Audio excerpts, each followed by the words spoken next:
Sanibonani babukeli emakhaya, sithanda ukulamukela kusifundo sethu sesikolo seSabatha. Mina engikhulumayo nguNkosana Sibanda, nginosethekeli sami uMabutho Ngwenya. Yikho ke singakaqali isifundo sethu sizothanda ukubana sivule ngomthandazo, socela uBaba Ngwenya asithandazele. Baba wethu esezulwini, siyabonga umusa wakho. Ekseni nje ngokusinikeza ithuba lokufunda izwi lakho.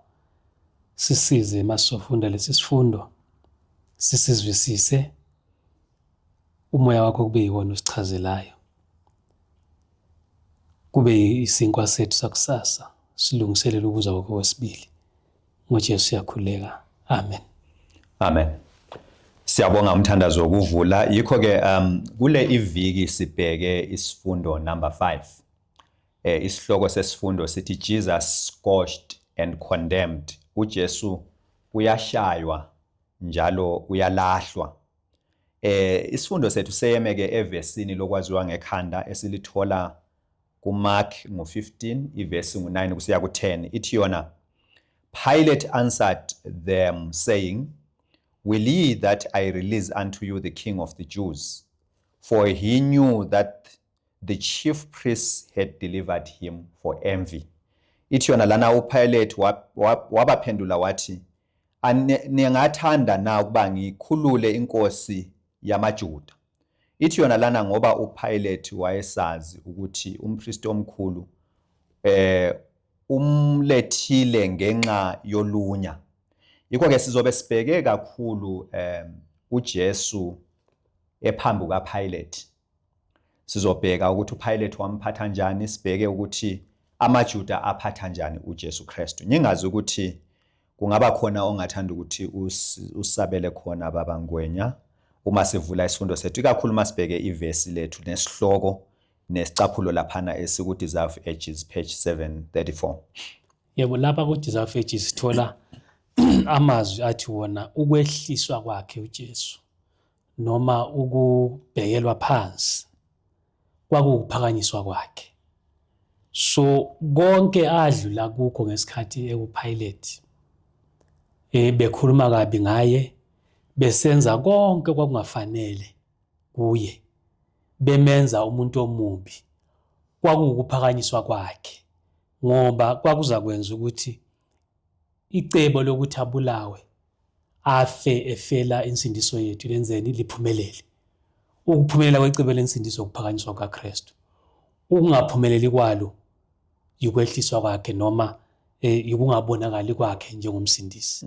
So kusho ukuthi siyabona ukuthi lana nanxa kwakungabe kuyinto ebuhlungu ukuhlukuluzwa kwaKristu, kuyinto ebuhlungu uphathwa kwakhe kukabi nokubulawa kwakhe, kodwa kwakuphelelisa icebo lensindiso kuzokwenza ukuthi sithole insindiso nempilo engapheliyo.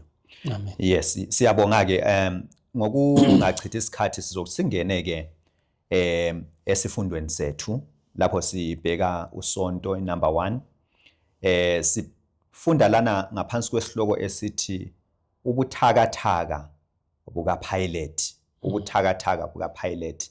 Angazi ukuthi sitholani ngobuthakathaka bukaPilate lapha ku number 1A. Umbuzo wethu uthi when Jesus was brought back to the court of Pilate, what argument did the governor present in his favor? MawuJesu elethwa phambi kaPilate, uPilate uletha mbono bani ekuhlangothi lwakhe uJesu na? Uthi uPilate lana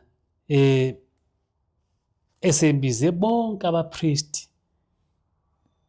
abakhulu nababusi babantu, uthi kubo, nilethe le ndoda lakimi ngoba nithi wenze into enjani embi, engumuntu ofundisa kabi abantu. Kodwa ngemva kokumhlola mina phambi kwenu, akukho okubi engikutholayo kuye. Futhi uze wana kuHerod. Mayefika kuHerod, uHerod akatholanga lutho lubi. So uPilate ubonisa ukuthi uJesu ngumuntu onjani, ongenacala. Ayikho into embi ayithola ngoJesu noma ngabe babetheni ekumhloleni kwakhe nekuhloleni kaHerod. wayengenacala, wasetshela kabapriest ukuthi akanacala lo muntu. So usho ukuthi uPilate wayenesiqiniseko sokuthi uJesu kanacala ngithi. Uletha lobo bufakazi bokuthi uHerod naye umfumane njani? Engenacala. So into emangazayo ukuthi uPilate siyambona ukuthi uyambona ukuthi uJesu akanacala. But ke lana ithi yona how was Pilate ruined by his weak inconsistency? So uPilate ubhidlizwa kanjani yibuthakathaka bakhe bokungame eqinisweni? Into yamlimaza kakhulu uPilate ukuthi mawungumuntu ungathi into yinhle asike isidingo sokuthi uphinde uyithini uyisole leyo. Uyisola ngoba yinhle. Uthe yena akatholi icala kuJesu abesethi kuzomenzani uzomshaya. Umshaya kanjani engenacala? Ethi uzomshaya mkhululi. Umshayeli ukuthi ajabulise bani? Ngoba umuntu ongenacala akashayo. So uthe yena akanacala usephinde uyamshaya. So akamanga endaweni eyodwa. Akekho consistent. Kuthiwa ke uPilate wathatha ini uJesu wamshaya. Umuntu wayeshaywa phambi kwenkosi noma lapho kuthethwa khona amacala umuntu oyetholakala necala. Ongenacala wayeyekwa kuthiwe akahambe. So ngamanye amagama ngokumshaya kwakhe wayesithi unecala. Noma uJesu wayenjani? Engenacala. Lokho kwamenza ukuthi uPilate abe ku disadvantage noma abe sohlangothini olunzima kakhulu. Ukuthi sekusiya phambili uzokwenzani? Wabona ukuthi ngcono athini endaweni yokuthi alethe ubulungisa usho njalo umoya wesiprophet laphana yena ajabulise obani abantu ukuthi afune ukuthandwa yilabo bantu. So kwakuyinkinga enkulu leyo azifaka kuyo. And siyabona laphana futhi ukuthi ngenxa yaleso senzo kwenza ukuthi iquku lisebenzise lelo thuba isenzo sakhe ukuthi limenze limfake ipressure limfake ngaphansi kwepressure ukuthi agcine elahle uKristu ngesenzo sakhe sona lesana sokwenza njani sokumshaya. So ngaka kamshayanga wameqinisweni mhlawumbe iquku lalingaphelelwa ngamandla ukuthi limenze abe nguye olahla ubani olahla uJesu Kristu. Ngingazi ukuthi khona okunye ongathanda ukuthi sixoxisane ngakho lapha kumoya wesiprophet. Yes, masibheka laphana kumoya wesiprophet kukhona into engithathekisayo makuchazwa ngendlela uPilate ayeyiyo. Uthi wona lana mawufunda this placed him at a disadvantage. The crowd presumed upon his indecision and clamored the more for the life of the prisoner. So kwabenza ukuthi amaJuda la ekhona abambelele kulokho athi kumele athini aboshwe makabulawe makwenziwe konke okubi. Ibisisithi ke lapha yana ke if at the first Pilate had stood firm refusing to condemn a man whom he found guiltless, he would have broken the fatal chain that was to bind him in remorse and guilt as long as he lived. Wayezombona uJesu ngenacala amkhulule akusho ukuthi wayengazubula uJesu. AmaJuda still ayezothini ayezombulala uJesu kodwa uPilate wayezosala engenacala emsulwa. Kuthiwa lesi senzo samnikeza ini icala waze wafa waze waya kufa lokho enecala lani lokuthi ubeke uJesu ecala unembeza wakhe lokho zizwa enecala lokuthi ulahla umuntu ongenacala. Ngabe ngimkhululile ngoba amandla wayenawo kumkhulula. Hayi futhi ukuthi amkhulule ngoba ethi uyamzwela but emkhulula ngoba enjani engenalo icala. So siyabona ukuthi isenzo ongasenza usenzela ukujabulisa abantu siyisenzo esizokuthonisisa impilo yakho yonke ngoba uzohlala uzindla ngaphakathi ukuthi hey but laphana ngaqamba amanga kumbe laphana ngenza into engayisiyo ngoba ngifuna ukujabulisa abanye. Siyabona ukuthi impilo kaPilate mayiqhubekela phambili ayisimpilo yokuthula ngoba uyazi ukuthi ngilahle umuntu onjani ngilahle umuntu ongelacala. Yikho ke sizoqhubekela phambili ke siye ku number 2 kuMande sizofunda ngaphansi kwesihloko esithi God's work in Pilate's behalf. Khanya ukuthi uNkulunkulu wayemsebenzela uPilate.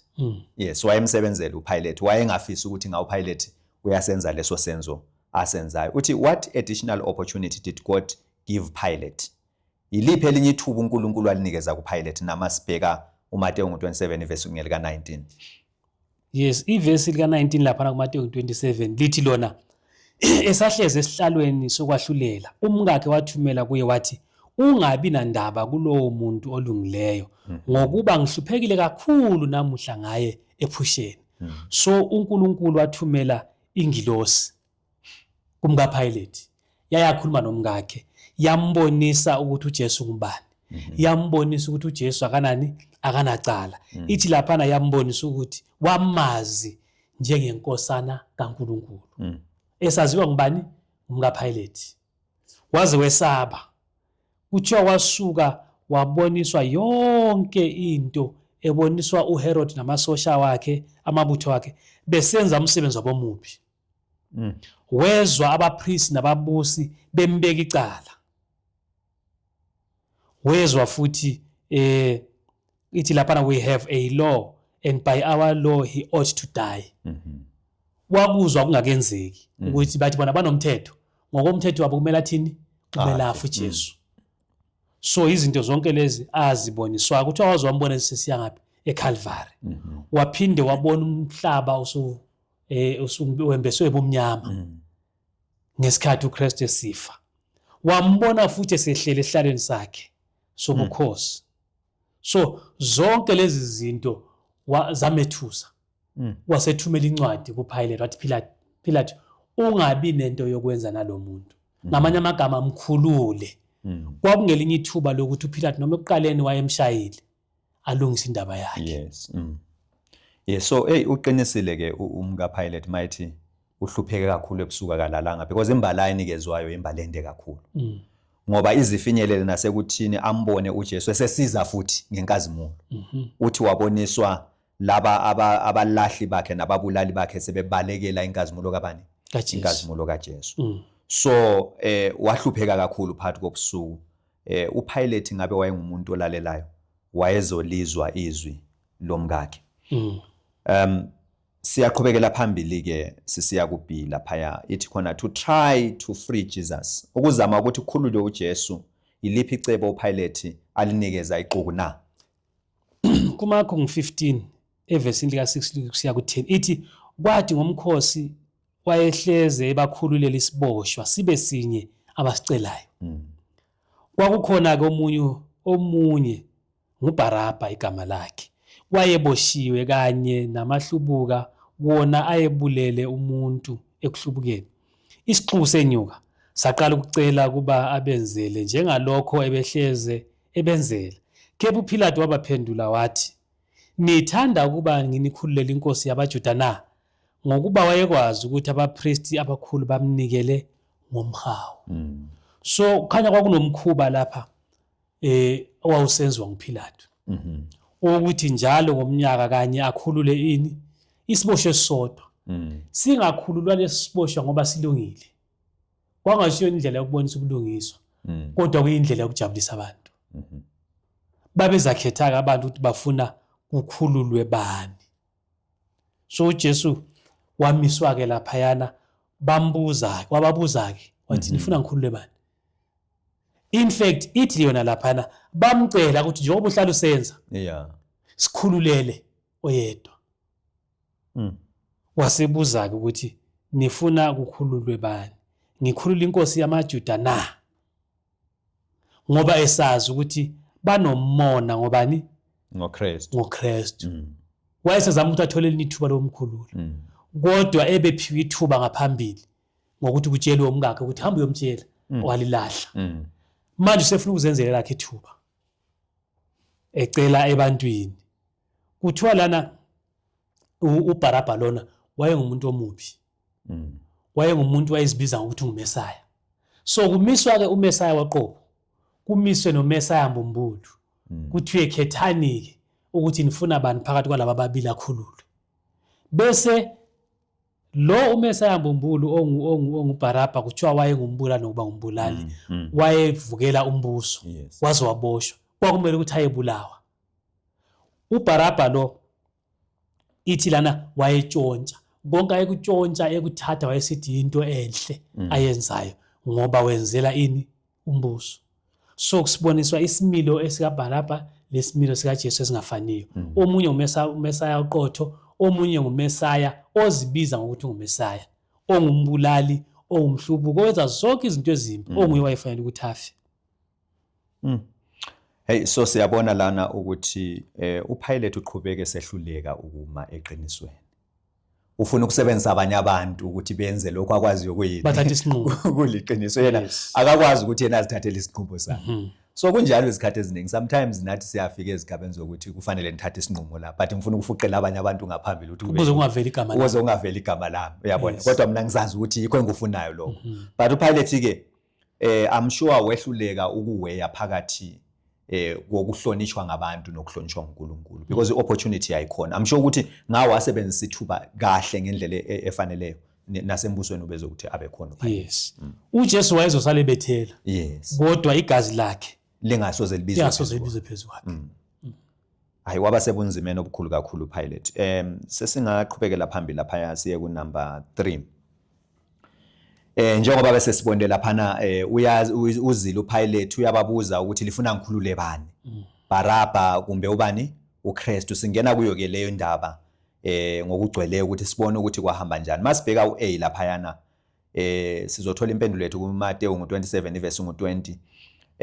Uthi what did the priest do to ensure Christ's condemnation? Abapriest yini abayenzayo ukuthi benze ngesiqiniseko ukuthi uKristu uyalahlwa, and what would this ultimately mean for them? Ithi khepha abapriest abakhulu namalunga bancenga izixuku ukuba zicele uBaraba zimbulale uJesu. Uyazi ukuthi ngesinye isikhathi singabantu kunezinto ezimbi esizenzayo. Ngoba umuntu singamthandi, hayi ngoba emubi, kodwa ngoba simthandi bese sikhuluma nabanye abantu. Sithi mubi. Bangaphiwa ithuba lokwenza lokho kumbe bangabekwe eceleni asuswe. Kungene umuntu esinjani noma ngaba simfuni uma nje kuphumelo ya. Yinto eyifuna ngamaJuda la abapriest. Babengamfuni uBaraba. Babengamthandi. Kodwa ngoba bezonda uKristu kakhulu. Babona kungcono ukuthi bancenge abantu ababekhona. Isixuku ukuthi bakaboshwe uKristu, makabulawe kukhishwe bani uBaraba. Into ebhlungu ithi bancenga. And nabo abantu bathi bancengeka bengela sizathu sokuthi kungani kumele kulahle uJesu. Yes. So kumele siqaphele ukuthi singafani nabapriest, sincenge abantu ukwenza into embi. Kumbe mangabe singabantu laba abancengwayo singavumeli ukuthi into mayenziwe embi ngoba abaholi bathi ayenziwe bayasincenga nombe mhlawumbe omunye umuntu uyangincenga enenjongo yakhe. Thina kumele simele iqiniso. Bakhona abanye abantu othola ukuthi even nasenkonzweni bakhuluma into abangazaziyo ngoba batshelwe ngabanye ukuthi kunjalo. Ba influencewa ngabanye ukuthi hayi kunje ngalo umzalwane kunje nabo bathatha indaba bayise phambili sengazani nabo bayazi ngalo umzalwane kungelanto abanjani abayaziyo ngoba batshelwe ngabanye. So lokhu kusifundisa ukuthi kumele ukuthi sihlale seqinisweni sonke isikhathi. Akumelanga ukuthi ngoba ngizwe into embi ngomunye umzalwane sengithatha nami sengiyenza ibe into eliqiniso yonini ingamanga. And kujwayelekile khona lokho. Bona laba abantu abatshelwe okubi ngomzalwane kube yibasebephambili. Njengoba iqubo labaphambili ukuthi uJesu kenze njani ngabethelo. Uthola ukuthi yimese ngihambisa indaba zamanga phambili. Indaba ebengade nginjani ngingazazi. So masiqhubekela phambili lapha ku B ithi yona to Pilate's surprise, what final choices did the multitude make? Lapha na ku 21 kuya ku 23. Ithi wayesephendula umbusi wathi kubo, nithanda ukuba nginikhululele muphi kulaba babili na? Bathi uBaraba. uPilate wathi kubo, pho ke ninenze njani uJesu othiwa uKristu na? Bonke bathi makabethelwe esiphambanweni. Wayesethi ngokuba wenze bubi buni na? Khepha bamemeza kakhulu bathi makabethelwe esiphambanweni. Abantu siyayisibone ikakhulu mob justice. kungavela kuthiwe nalisela Yeah. wabanjwa uzokhandwa ngamatshe ushiswe ngamathaya uzufe Nongaziyo ukuthi kwenzakaleni la ufika. bese kutholakala ekugcineni ukuthi hayi man lo muntu akuyena abade bemfuna umuntu abamfunayo nangu lapha sekubule umuntu onjani ongenacala so ke kuthiwa uPilato wababuza ke ukuthi nifuna ngikhulule bani bathi uBaraba wasesithi ke ngiyenzeni ke ngoKristu bathi makabethelwe esiphambanweni engenacala uPilato abe azi ukuthi akanacala usabuza abantu ababonayo ukuthi bakhohlakele ngoba efuna bathini bamthande so kuyinkinga enkulu ukulandela imizwa yabanye abantu nendlela ababona ngayo kodwa kuyinto enhle kakhulu ukulandela yini ukulunga ngabe uPilato azange wabalandela wayengeke abe necala babezoba necala bona ngezinqumo zabo abanjani abazithathele zona so kuthiwa mayebuza uPilato ethi ngenzeni ngoKristu uthiwa abantu bamemeza ngathi ngamadimoni abantu laba bangathi ngokuswela ke igama elingcono ukuthi basebehlanya bengasabambeki sebefuna igazi lika Kristu uqobo lwakhe so ngamadimoni nje indlela abasebenza ngayo bathi bona bafuna bani uKristu ithi lapha bafuna uKristu abulawe ukhululwe bani uBaraba ithi demons themselves in human form were in the crowd kwazokhona namadimoni athi uyabheka lo seceleni kwakhe athi lo ufuna ukukhulula uBaraba naye memeza athi uBaraba kanti yini amadimoni so amaholi bamaJuda benza esabe isinqumo kwaze kwabhalwa encwadini le uJohana athi wayibona kuphi ezulwini engeke ivulwe umuntu kubhalwe njengoba kunjalo evulwa kuphela ngubani uKristu ake sizibuze ukuthi thina iziphi izinto esiyezimpi esizenzayo ngabazalwane ukuthi ayikunje size singathi sinesiqiniseko sakho sisetshenziswa amadimoni eseceleni kwethu ezilotshwa encwadini kaNkuluNkulu ngokuthembeka okukhulu singabheka lana sithi uPilato hayi wayilahla akenzanga kahle sibheka abamaJuda sibheke nabantu ababengasobabusi kodwa kunesifundo kithi lana sizibiza sithi singabantu bakaNkuluNkulu njengoba amaJuda kuthiwa ayekuthanda kakhulu ukuthi ayini angabantu abakhethekileyo bezulu futhi bahlala bephakeme kuNkuluNkulu singazi hayi thina singamasabatha futhi thina singabavuseleli uNkuluNkulu njani uyasithatha unithanda usinikeze isigijimi samanje kanti sifana namaJuda ayefuna igazi likabani likaKristu and enye into ethusayo kakhulu ukuthi masisempini yokukholwa amadimoni kaSathane nawo njani akhona kwesinye isikhathi siyenza izinto singenakuqedisa ukuthi sizenziswa yini ngamadimoni sithi ngabantu kanti yini ngamadimoni yikho iBhayibheli lithi khona silwi nani nenyama negazi kodwa silwa nemimoya ababusi bomnyama ababusi baphezulu so ke kuyo yonke into ephathelane nokukholwa nesimoya kumele sizwisise ukuthi amadimoni kanjani akhona amadimoni zingilosi zikaSathane kodwa into ejabulisayo ukuthi nengilosi zikaNkuluNkulu zinjani zikhona ngoba ingilosi zikaNkuluNkulu zazikhona khona lapha uKristu esenziwa konke khona lokho zazikhona zazimqinisa mhlawumbe nanxa zazingeke zize zimlamulele kodwa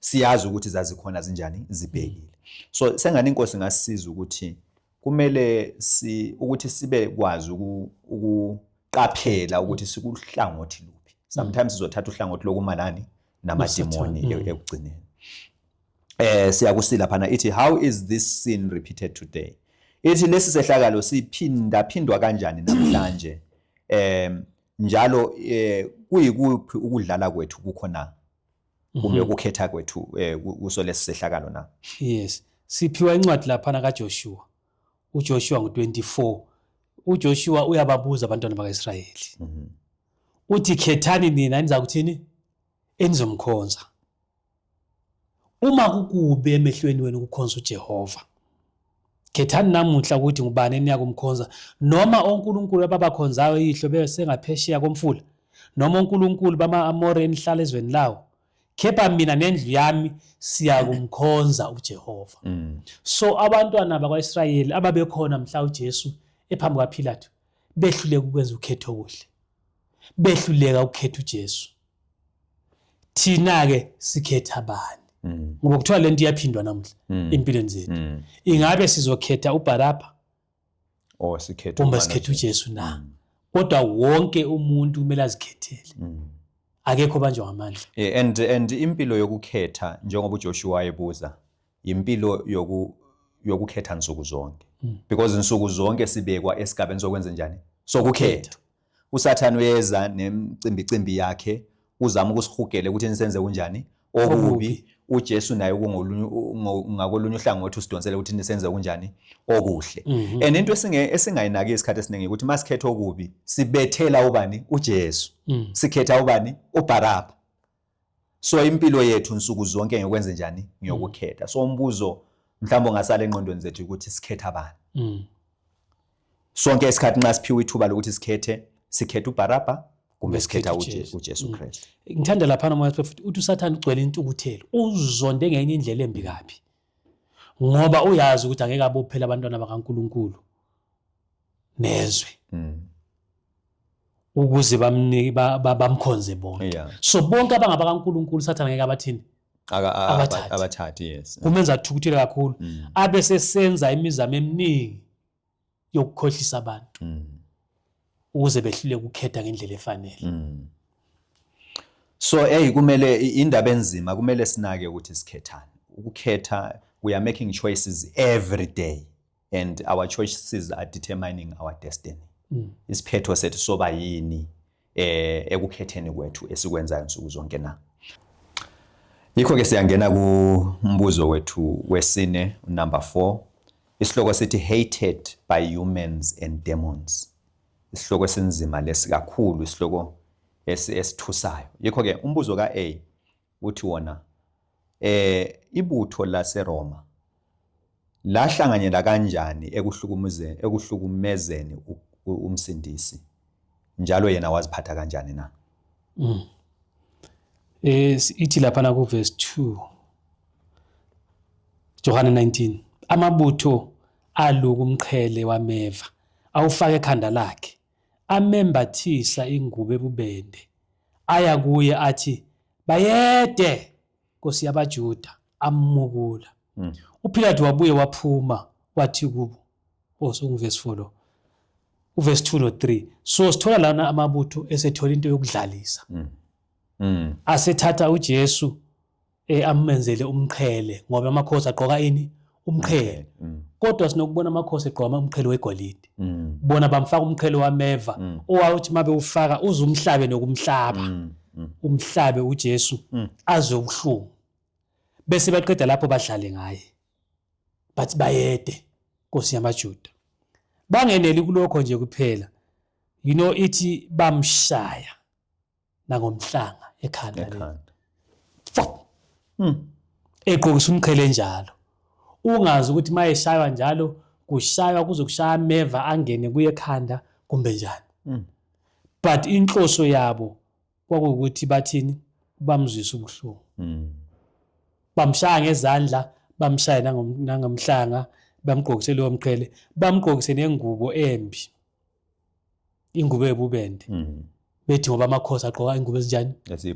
Ezibubende. So izulu lamangala kakhulu. Nomhlaba wethuka. Kubhekwa uJesu ngendlela ayephethwe ngayo. Nalamabutho ayemphethe ngayo. Kuthiwa laba bantu ngesingisi sithi a maddened throng. Isixuku esinjani? Esihlanyayo. Babe ngasabambeki. Wayengasekho umuntu owayengalamlela uJesu. Ngaphandle kokuthi kube izingilosi kumbe yena uJesu asebenzise ini? Amandla wakhe obuNkulunkulu. Ngendlela ababesemphethe ngayo, babemhleka usulu, behlabela, besenzani. Uyawubona abantu mabebona umuntu omubi, indlela abamzungeza ngayo. Abanye bafuna ukumdonsa ngengalo, abanye bayamkhafulela, abanye benzani, bayamthethisa. Bonke abantu abayele lapha babengasakwazi ukuziphatha kahle. Kuthiwa uSathane waholela leli qembu ukuthi bamhlukumeze umsindisi. Kwakuyinjongo yakhe ukuthi angahlukumezeka agcine senzani ezilwela noma bathethise noma thumele izingilosi zakhe ukuthi zibashaye zibabulale bonke. Kepha asitholi lana uJesu kuthiwa wenzani. Wathula nje kuphela benza abakuthandayo. Masibheka isenzo lesabasenza kuJesu siyasengikhumbuze ukuthi kusasa nathi sizophathwa njengoJesu. Sizokuhlukunyuzwa ngenxa yani yeqiniso ngenxa yevangeli. Umbuzo khona ukuthi kambe siza kuthula njengoJesu. Ngoba phela ngiyabona la ukuthi mhlambe ngakwa kuyimi ngangizozama ukuthi ngizilwele phela. So kunje nawe uyazama ukuthi ngangcono ngife bathi indoda enjani indoda ifizamile. Nanxa usazi ukuthi angisoze nginqobe lapha abantu laba baningi vele bazombulala but ithi nami ngife nginjani ngizamile. But sibona la uJesu ukuthi akazange ayenze lutho ngoba ithi iyasho la ukuthi ngabe wake wenza olunye ulutho lokuzama ukuzivikela nokuzilwela icebo lesindiso lalizabe selinqanyile. uSathane wayathola into yokubambelela ukuthi ngumsindisi lo wenza kanje akafanele ukuba ngumsindisi. But umbuzo osalayo ukuthi thina sizokwenelisa lokho ngoba sizoyiswa emthethandaba mhlawumbe sizoshaywa sizokhafulelwa sizoyeyiswa sizochothozwa. So ngamanye amazwi ukuthi sibone isibonelo esihle kakhulu kuJesu okumele sisithandazele ngoba ngamandla oluntu ambona ukuthi singenelisa ukuthi sibe njani. Kunzima ukuthula unecala. Umuntu azi ukuthi wonile abantu befuna ukumbamba bamdabule uyafuna ukuzilwela ngoba singabantu besono. Ungenacala kuba wesi ukulwa kwakho ngoba unalo icala ufuna ukubonisa abantu ukuthi awunani awunacala. Ngesinye isikhathi uzibamba sofuna ukucisha ukhiphe elinye igama elibi elokubonisa ukuthi awunacala ugcina usunecala lokukhuluma lelo gama. But uKristu lana wathula. Hayi into omele siyithandazele le ngwenya ukuthi nathi masifika esikhathini ezinzima zokuphathwa kabi ngevangeli sifane nobani noKristu. Njalo isithembiso sikhona uJesu uzosinikeza loyo moya ukuthi sifane naye. Yikho ke siyakubhila phana ithi having wounded Christ sebethe benoKristu olimele phambi kwabantu. Kwaba nasiphi isimemezelo esenziwa nguPilate na? Sebemlimazile uJesu uPilate wabuye waphuma wathi kubo bhekani ngimkhiphela kini ukuze nazi ukuba angifumani icala kuye. Wayesephuma uJesu ethwele umqhele wameva nengubo ebubende. Wathi kubo uPilate bhekani lo muntu. So uyaphinda uPilate uthini uJesu akanacala usekuphinde kanenginengi. Yes kodwa akamkhululi. Ufana nale ndoda ukuthi ayayilokho igijima phezulu kodonga lwaseZiyoni isithini phumani eJerusalem balekanini kodwa wazwafela phakathi esehlile ukuthatha isinqumo sokuthi athi phumani la ephume senzani ebaleka. Uthi akanacala endaweni ukuthi abalekele ukuba necala athi ngiyamkhulula. Usawuza phambi kwabantu ame futhi athini akanacala lo muntu angamkhululi amiyeke njalo eqokisona lengubo. Ngabe uPilate waye ngempela eyindoda eqotho wayezothi makayikhulule lengubo ngoba kanacala akhulule lomqhele ngoba uhlukunyezwa ngomqhele wameva engenacala. Yes kuthiwa ke lana uJesu ubuso bakhe babugcwele igazi ebonakala ukuthi ukhathele kodwa kuthiwa akakaze abe muhle okwedlula leso sikhathi. Wayegcwele uthando lokusindisa abantu noma esizwa ini ubuhlungu. Kuthiwa ithi lana every feature expressed gentleness and resignation and the tenderest pity for his cruel foes. Wayebonisa ukuthi uyabazwela kakhulu laba abayini abayizitha zakhe ababemhlukumeza kangaka engabonisi indlela noma ubuso bokuthi laba abazi ukuthi ngabashaya kube nzima ebazwela ukuthi ngabe bayaguquka. Ibisisithi lana every line of the countenance of Barabbas proclaimed him the hardened ruffian that he was. Mase kubhekwa uBarabbas eceleni kubonakala ububi nentukuthelo nenzondo ayelayo. Yes. Njengoba sesibabona abantu sebebanjiwe la ngaphandle asebe gcwele amanxeba okushaya ngabantu betshontsha noma beganga wayenjalo uBarabba. Othi noma abantu bembambile uvele ubona hey kudala igudla ingwenya. Isigebengu leso namehlo akhe ayakubika ukuthi ngakubamba manje ngakubulala. Uyosindiswa ukuthi kunabanye abantu. Kodwa noma kunjalo abantu akuzange kubashintshe lokho. Uyazi ingozi engiyibonayo kakhulu mase kulesi sigaba sika number 4. Simbisele emuva kusigaba sika number 1 lapha esibheke khona ukuthi inyathelo lokuqala uPilate alenzayo lo lamfaka engozini enkulu kakhulu. Ukuthi amshaye uJesu enjani engekaqala. Kwenza kwabanzima ukuthi phambili athathi inyathelo lokumkhulu la ngoba nanxa sifika ku4 lapha sebemshayile mhlawumbe wayemzwela. I'm sure wayemzwela. Bamlimaza uyamthatha uyamletha futhi uyabatshela ukuthi kanani kanacala but because yena nguyoqala ukumshaya so kunzima ukuthi amkhulule sezama ukuthi afuqele lapho ukuthi kube baba mkhululayo. So ke isikhathi esiningi siba nenkinga yokuthi sithatha inyathelo lokuqala kabi libe selisiholela kwamanye amanyathelo kanjani amabi. Kumele ukuthi inyathelo lokuqala esithatha libe linyathelo lokumeqiniseni. Isikhathi esiningi vele ma uyenza ububi uzofuna ukubuvala ngobubi. Ubuye ufuna ukuvala ngani ngobubi impilo yakho izigcina izibubi bodwa. So kumele ukuthi sifunde ukuthi ma sifike esikhathini lapho kudingeka ukuthi senze isinqumo seqiniso asisenze isinqumo seqiniso ngoba singenza isinqumo samanga ngaleso sikhathi kuzoba nzima ukuthi sibuye emuva futhi sokunjani sokuphambili. So uPilate wazifaka esigabeni esinzima kakhulu sokuthi sokunzima ukuthi manje abuyele emuva ngesenzo sakhe asenzileyo uqalisene.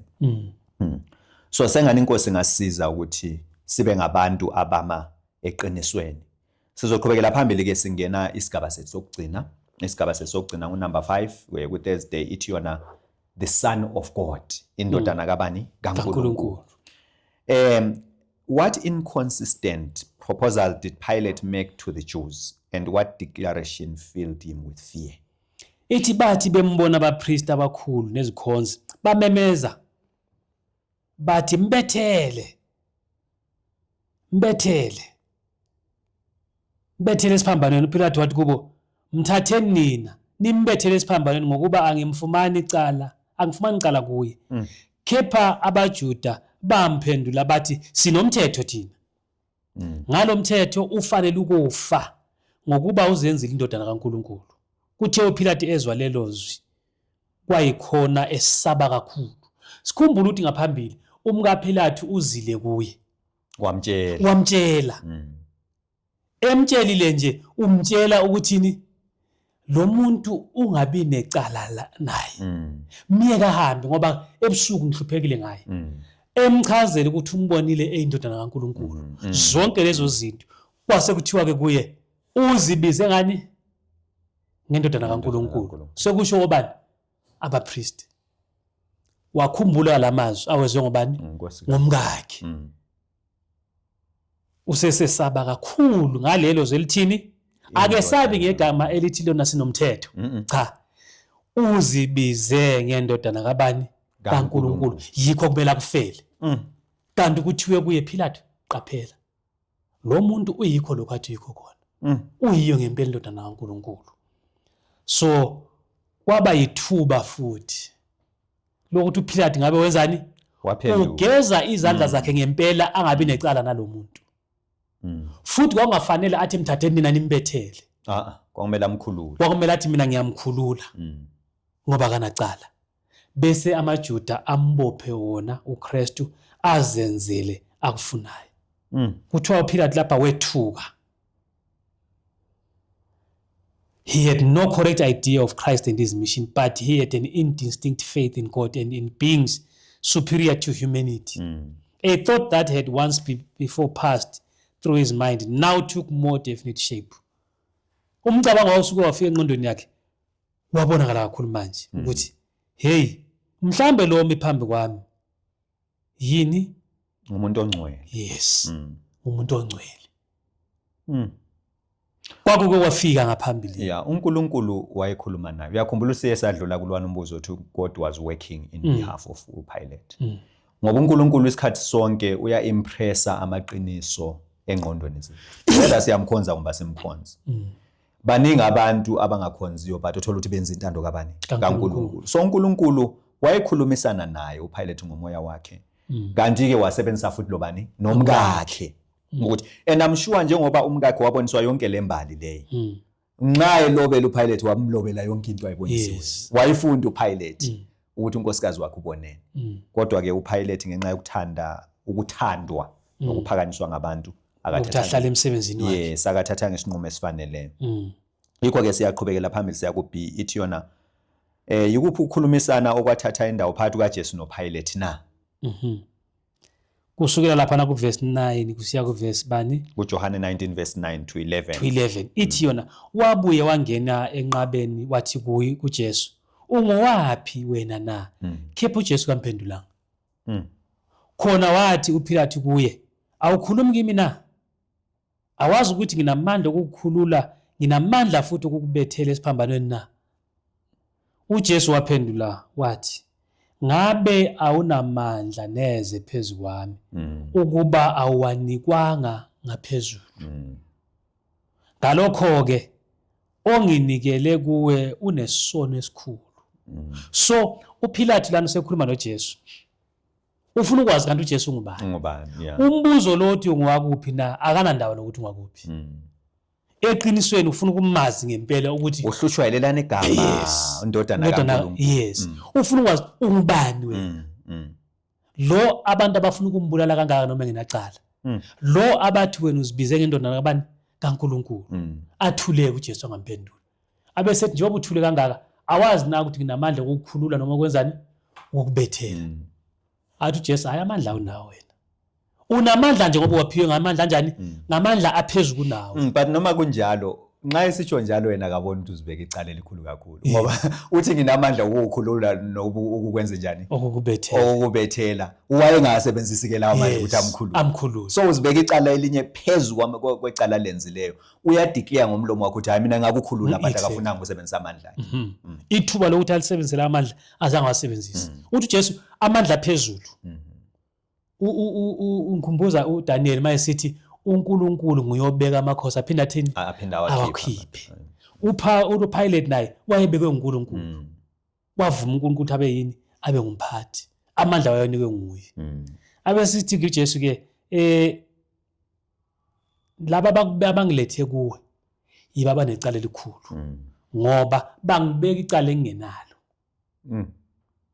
So icala uJesu lisa kubani? KumaJuda. Elokumletha lapha. Kodwa naye uPaul unecala lokungasebenzisa amandla la awaphiwe athi nawo okungamkhulula uJesu. And uPilate uPilate. Yes, uPilate ubesazi ukuthi nabo laba banecala ngoba bamletha engenacala. Uyazi ukuthi kungenxa yani womhawu. Yes. Kufikile kuye lokho ukuthi kungenxa ukuthi uyazi ukuthi banomona. Yikho bemletha lapha. But nanxa esazi uyohluleka ukusebenzisa amandla akhe ukuthi akhulule uJesu.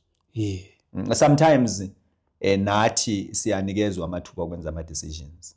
But sehluleke. Siba sesigabeni esifana lesikaPilate. Kwesinye isikhathi siyahlala kumabhodi enkonzweni. Kumele si decide. Kwesinye isikhathi esifanele. Sithatha isinqumo esifanele, kwesinye isikhathi uyohluleka uthatha isinqumo esifanele ngoba uyesaba ukuthi ungathatha isinqumo esifanele esilahla loyo muntu esihlezi ngaye kubhodi kusasa sesiphandle ngale akasoza kuphathe kahle. Bazothi abanye yimi. Bazothi yimi. Abe sengizonda. Kanti bekumele uthathe isinqumo esifanele. Usho ukuthi unecala kumba kanjani? Akanalo. Yes. So kaningi uyathola ukuthi indaba zethu zebandla asizikhulumi kahle ngoba sifuna ifavor ebantwini. Uthola ukuthi hayi umzalwane siyamazi ukuthi unecala but siyehlule ukuphumela egcekeni ngoba sifuna ukuthandwa. Yes. Ingozi enkulu kakhulu le. Yiko ke mase siyaphambili ke sizobheka isigaba sethu ngesokugcina. Esikasi sithi what dishonest argument of the Jews led Pilate to cowardly yield to their demand, who deserved the greatest blame for the crime. So yini abayenza amaJuda eyayenza ukuthi uPilate ngokwesaba naye ngobugwala agcine sefuna lokho asesenza lokho abakufunayo na. Athi amaJuda kuye mayekhuluma noPilate kuthiwa uma ungamkhulula lo muntu uhlale wazi wena ukuthini awuyena umngane kaSiza ngoba lo muntu uzenza inkosi and mayethi uyinkosi kusho ukuthi ufuna isikhundla sikabani sikaSiza wena mawuvuma ke ulwa noSiza kuthiwa wethuka kakhulu uPilate wathi laba abantu le ndaba sebeyithethe bayibeka kule ndawo okusho ukuthi mina ngisanjani angisaphephanga ngoba wayesesaba ukuthi amaJuda azohamba aye kuSiza athi nanga umuntu ozibiza ngokuthi uyinkosi ofuna isihlalo sakho uPilate wenzani uvumelana naye uPilate ke wesaba kuthiwa ke esekuzwile lokho wahlala phansi esihlalweni sakhe sokwahlulela endaweni okuthiwa yini ipavement ngesingisi ogabhatha kuyini kuyi preparation for the Passover kuzolungiselelwa ini isidlo kumbe iPhasika wasephakama kuPilate wathini bhekani ini inkosi yenu bakhala ke kuye bathi akasuke lo muntu asimfuni mbethele wathi ke uPilate ngibethele inkosi yamaJuda na ngibethele inkosi yenu na baphendula kabapriest bathi bona asinayo thina inkosi ngaphandle kwabani kukaSiza bebe bazi ukuthi uSiza wayebaphethe kabi ebabhadalisa nentela ebenzisa konke babengafuna ukwenza bengakwazi ukuzithathela izinqumo zokuthi noma kuthiwa umuntu unecala komuntu bayedlula kuye bese besithi bona abanani abanankosi ngaphandle kwabani kukaSiza bazibeka ehlangothini olubi ukuthi inkosi yabo umuntu onjani wezwe ongeyona inkosi uNkulunkulu abanikezile kodwa khonapho futhi ngiyamangala uyazi uNkulunkulu usebenza ngendlela emangazayo because uPilate emphasizes ukuthi inkosi yabo mbone ngani uPilate akazikhulumele ngumoya kaNkulunkulu obatshela ukuthi le inkosi yenu ngoba uya emphasize ukuthi khona ngiyenzeni bhekani inkosi yenu yes bathi bona ayisenkosi abasithi ngenzeni ngenkosi yenu yes so ke uPilate nanxa sifundile ukuthi uNkulunkulu wayengamazi but ukuthi kukhona okuthile ngaphakathi kwakho kwakumtshela ukuthi lo indodana kaNkulunkulu inkosi yes and sonke lesikhathi noma bemphika inkosi afuthi akathi lo enithi uthi uyinkosi yenu uthi inkosi okusho ukuthi ngaphakathi wayekukholwa ukuthi ngempela lo muntu uyinkosi yabo yebo akavukela imbuso yena kodwa uyini uyinkosi yabo icala ke la kubani ithi rather than risk losing his position endaweni yokuthi alahlekelwe isikhundla sakhe kuthiwa wabanikeza uKristu uthathini abethele wathi mthatheni niyombethela okuyinto enkulu nebuhlungu nenzima yenzeka ukuthi umuntu ayehle ukuthatha isinqumo esilungileyo ngenxa yokuthi ufuna umsebenzi nje cha zingaki izinqumo esizithathayo ezimbi ngokuthi sibhekele inzuzo elithile yes nayo into ebuhlungu ukuthi mawufunda lana kuthiwa uPilate azange aphile isikhathi eside emva kukaKristu naye wenzani wazibulala emva kukaKristu wazibulala yena esebona ukuthi ngempela lo muntu indodana kabani kaNkulunkulu ngempela ngibeka icala ngalahla umuntu ongenacala njengoba kade ngivele ngimbona kwasekuqaleni ukuthi akanalo icala so zikhona izinto esizenzayo izinqumo esizithathayo ezinomzwela noma umfutho omkhulu empilweni yethu ezizosenza silahlwe kube nzima ukuthi siguquke hayi siyabonga ke ngwenya isifundo esinzima esibuhlungu futhi lesi ikakhulu nxa usifunda ngeso lengqondo ubona yonke ipicture yalokho kwakusenzekala kubani kuJesu kuyathinta kakhulu enhlizweni kuzwisa ubuhlungu kodwa ke kumele sifunde ngazo lezi zinto ngoba nathi ngalesi sikhathi esiphila keso sisakhetha njengoPilate kumele safika ezigabeni lapho kumele simele khona ini iqiniso kusafika ezigabeni lapho kumele sikhethe khona njengabo bani njengamaJuda sikhetha uBarabha kumbe sikhetha ubani? uJesu. Yikho ke siyagoqa isifundo sethu. Ngingazi ukuthi ungabe ukhona umcijo osemqoka ongafuna ukuthi sivale ngawo. Ithi laphana icala elikhulu lalibsebantwini ababephethe isizwe ngaleso sikhathi.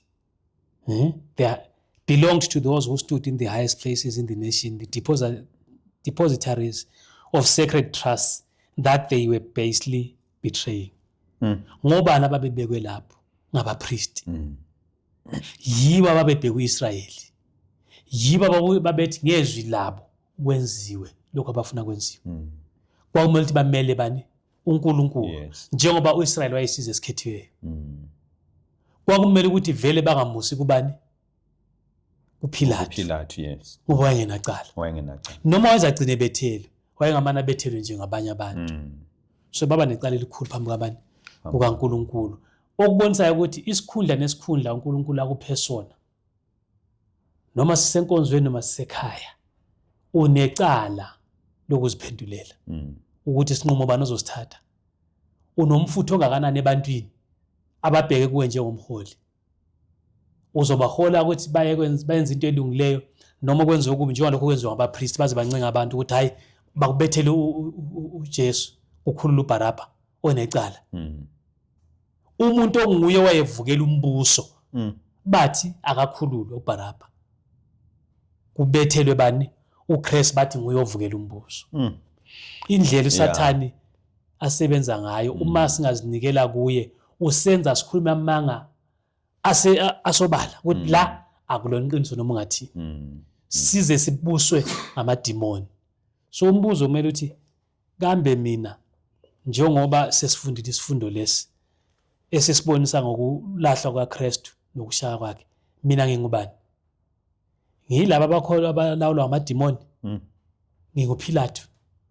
Noma ngiyilabo ababekhona mhlawumbe abamzwela uJesu bafisa ukwenza okuhle ukuthi akhulule kodwa babengenawo amandla? Hayi, siyabonga ke baba Ngwenya, sifika ekugcineni kwesifundo sethu. Siyabonga ababukeli emakhaya. Sesigoqile isifundo sethu, nawe obukeleyo usalunensilela. Kulo Barabha phambi kwakho kunoKristu, wena ukhetha bani? Singakavali ke sizokuthi sivala amehlo sibe nomthandazo wokuvala.